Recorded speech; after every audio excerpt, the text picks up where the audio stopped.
দেখুন বন্ধুরা, আজকে আমি চিংড়ি মাছের মাথা বাটা রেসিপি করে আপনাদের দেখাবো। প্রথমে আমি এই যে চিংড়ি মাছটা মাথাটা ভেজে নিয়েছি।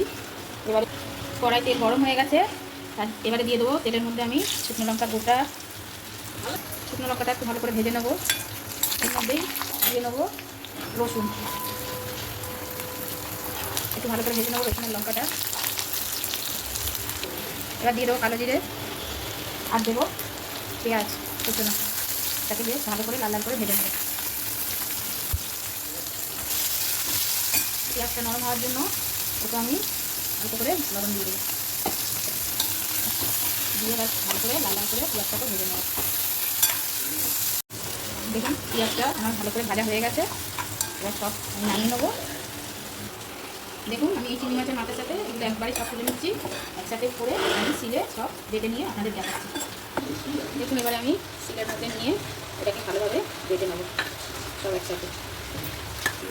দেখুন এইভাবে সব একসাথে মাথাগুলো বেটে নিতে হবে।